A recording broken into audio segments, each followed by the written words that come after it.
اب تو سمینہ بھی آہستہ آہستہ سب کے سامنے آنے لگی تھی۔ وہ ہر وقت سر جھکا کر رکھتی، اس کا رویہ ایسا تھا جیسے وہ اس گھر پر بوجھ ہو، حالانکہ کسی نے اسے ایسا محسوس نہیں ہونے دیا تھا۔ کچھ دیر بعد سب لوگ واپس حویلی پہنچے۔ کھنک جیسے اندر داخل ہوئی، نوکروں نے اس پر پھول نچھاور کر دیے، پورا گھر مبارکباد دے رہا تھا۔ نور بیگم خود آگے بڑھی، انہوں نے اپنے ہاتھوں سے سونے کے بھاری کنگن کھنک کی کلائیوں میں پہنا دیے، پھر اس کا ماتھا چوما۔ اپنا بہت زیادہ خیال رکھنا، اب تم اکیلی نہیں ہو۔ کھنک کی آنکھیں نم ہو گئی۔ ظفر مرزا مسلسل اس کے پاس بیٹھا رہا، اس کے سر پر ہاتھ پھیرتے ہوئے دھیرے سے بولا، تم نے مجھے دنیا کی سب سے بڑی خوشخبری دی ہے، ہمارا بچہ ہم دونوں کی طرح بہادر ہوگا۔ کھنک ہنس پڑی۔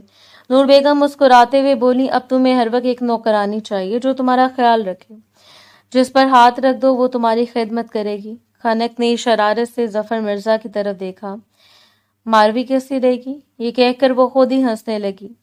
کمرے میں موجود سب لوگ سمجھ گئے تھے کہ وہ مذاق کر رہی ہے۔ چند لمحوں بعد اس نے سنجیدگی سے کہا، سمینہ مجھے اس کام کے لیے ٹھیک لگتی ہے، اس کا بھی دل لگ جائے گا، لڑکی بھی بہت اچھی ہے۔ ظفر مرزا نے فوراً کہا، ہاں یہ ٹھیک رہے گا، سمینہ کو بلایا گیا۔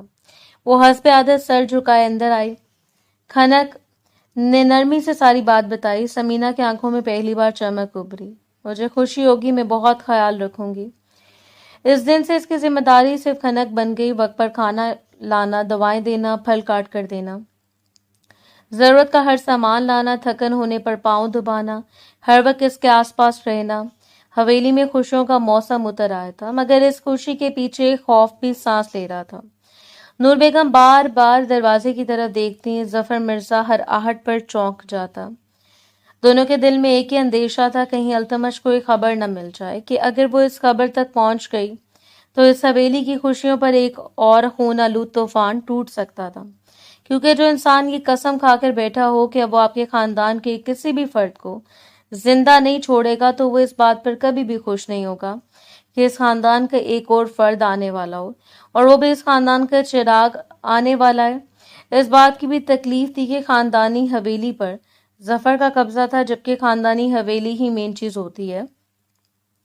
پورا گاؤں ان لوگوں کے لیے انڈر تھا، ان کو اپنی مائی باپ سمجھتا تھا، ایسے میں حویلی میں جو بیٹھا تھا وہی بادشاہ کی حیثیت رکھتا تھا۔ ظفر کھنک کی طرف سے مطمئن تھا کہ اب اس کے ساتھ سمینہ ہے اور جلدی اس گھر میں بچہ آ جائے گا۔ سب کچھ نارمل تھا، وہ کھنک کو پہلے سے بھی زیادہ محبت کر رہا تھا اور اس کا بہت زیادہ خیال رکھ رہا تھا۔ رات کافی گہری ہو چکی تھی، حویلی کی راہداریاں خاموش تھیں، دور سین میں لگے فوارے سے پانی گرنے کی مدھم آواز پورے ماحول میں ایک عجیب سا سکون گھول رہی تھی۔ کھنک کے کمرے کی کھڑکی کھلی ہوئی تھی، ٹھنڈی ہوا سفید پردوں کو ہلکے ہلکے ہلا رہی تھی۔ چاندنی کمرے میں بکھری ہوئی تھی۔ کھنک بستر کے سرہانے ٹیک لگا کر بیٹھی تھی، اس کے ہاتھ بے اختیار اپنے پیٹ پر رکھے ہوئے تھے، چہرے پر ایک نئی چمک تھی۔ ماں بننے کا احساس اس کی آنکھوں میں صاف جھلک رہا تھا۔ دروازہ آہستہ سے کھلا، ظفر مرزا اندر داخل ہوا، اس کے ہاتھ میں دودھ کا گلاس تھا۔ کھنک نے مسکرا کر اسے دیکھا، آپ ابھی تک سوئے نہیں؟ ظفر نے ایک گلاس میز پر رکھا، پہلے تمہیں دودھ پلا دوں پھر سو جاؤں گا۔ کھنک نے ہلکا سا منہ بنایا، مجھے دودھ پسند نہیں۔ ظفر مسکرا دیا، اب صرف تمہاری پسند نہیں چلے گی، اب ایک اور ننھی سی جان بھی ہے، اس کی پسند بھی دیکھنی پڑے گی۔ کھنک نے شرارت سے کہا، ابھی سے اس کی طرف داری؟ میں تو گئی۔ ظفر اس کے قریب آ بیٹھا، تم دونوں میری دنیا ہو، کسی ایک کا ساتھ کیسے چھوڑ سکتا ہوں؟ کھنک نے آہستہ سے گلاس پکڑا، ایک ایک گھونٹ کر کے دودھ پیا، گلاس واپس رکھتے ہوئے بولی، خوش ہو گئے؟ ظفر نے اس بات میں سر ہلایا، بہت زیادہ۔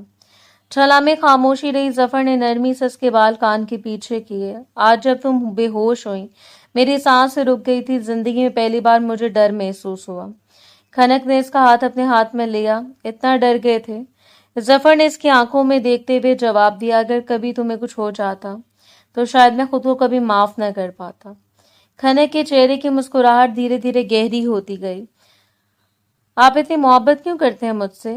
ظفر نے ہلکی سی ہنسی کے ساتھ کہا، کیونکہ میرے پاس کوئی دوسرا راستہ نہیں، تم میری عادت بن چکی ہو، سانس لینے جیسی عادت۔ کھنک نے شرارت سے بھویں اٹھائیں۔ اچھا اگر میں ایک دن ناراض ہو کر چلی جاؤں؟ پھر ظفر نے فوراً اس کے ہونٹوں پر اپنی انگلی رکھ دی۔ ایسی بات دوبارہ کبھی مت کہنا، تمہیں جانے دینے کا سوچ بھی نہیں سکتا۔ کھنک نے اس کی انگلی اپنے ہاتھ میں پکڑ لی، اتنا حق ہے آپ کو مجھ پر؟